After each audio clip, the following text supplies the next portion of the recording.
Hello, everybody, and welcome back. And happy Halloween Eve to everyone out there.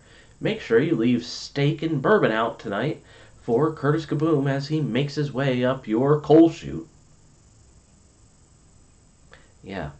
Anyway, so today's movie is the newest entry in one of my absolute favorite horror movie franchises, Final Destination.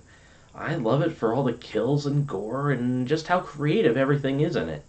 I've been a fan for a very long time, and it might be one of my earliest remembered horror movies that I watched growing up. So, let's see if this one stacks up to the others. Here is Final Destination Bloodlines. Final Destination Bloodlines is a 2025 horror movie and the sixth in the Final Destination series. And if you've never seen any of the other Final Destination movies, the good news is you don't really have to. This kind of is its own standalone movie. In fact, most of the movies are just standalone. You can just watch any one of them in any order. You'll still get references and little Easter eggs to the other movies, but for the most part, you only need to know the basic premise.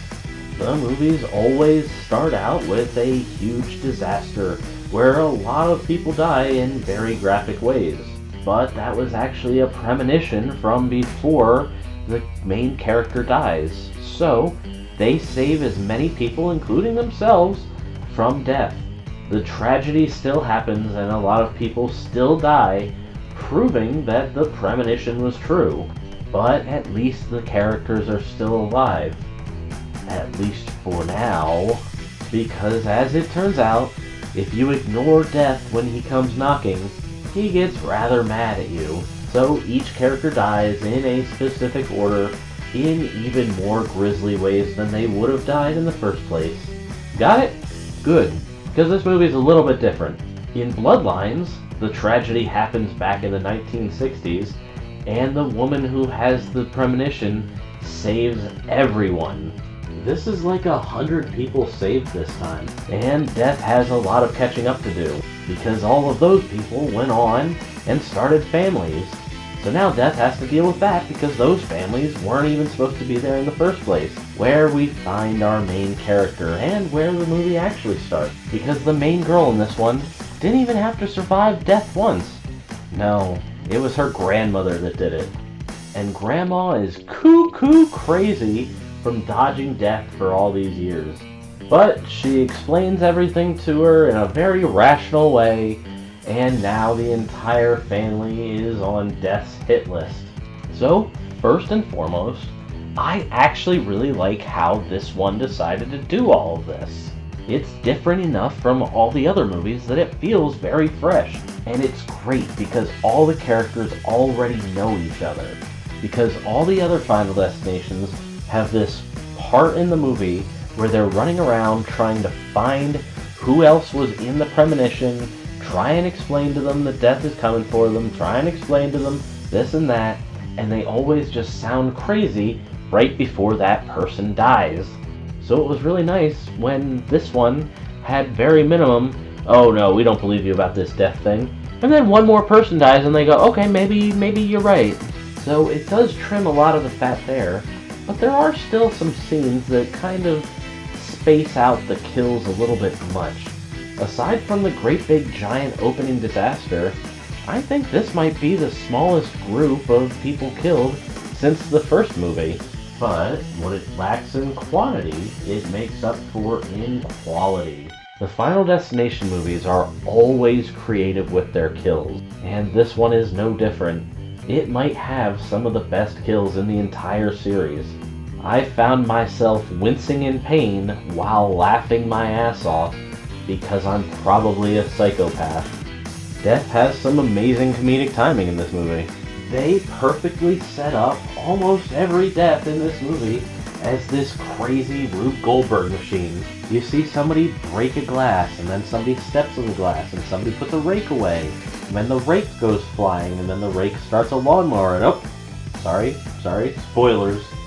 But you see what I'm trying to say, and I love how much they set up each kill with this in this movie. This is exactly what I wanted The Monkey, a movie that I watched earlier this month, to do. And it does for like 2 of them. But this is the show. This is what we came here for, and they deliver. I don't really think that there's anything else I need to talk about for Final Destination Bloodlines. This isn't some elevated horror where you're coming in here for stunning visuals and deeper meanings. The cinematography is fine, but that's not why you're here. The acting is fine, but that's not why you're here. But I will point out that I am very happy to see Tony Todd in this movie. For those of you that don't know, Tony Todd has appeared in, I believe, 4 of these movies. There's just brief appearances, just kind of explaining what's going on. And he also was the actor behind Candyman. He truly is a horror legend. But sadly, he passed away before this movie even came out, which is why I was so happy to see him in this. And I'll be honest, it kind of brought a tear to my eye when he had his final last line that was very sweet and sad about savoring every second of life that you have. And it hit me even harder in after the credits they had a brief in memory of Tony Todd.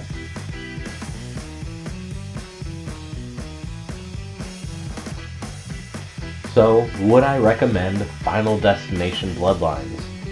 I don't think it's any surprise that I absolutely am.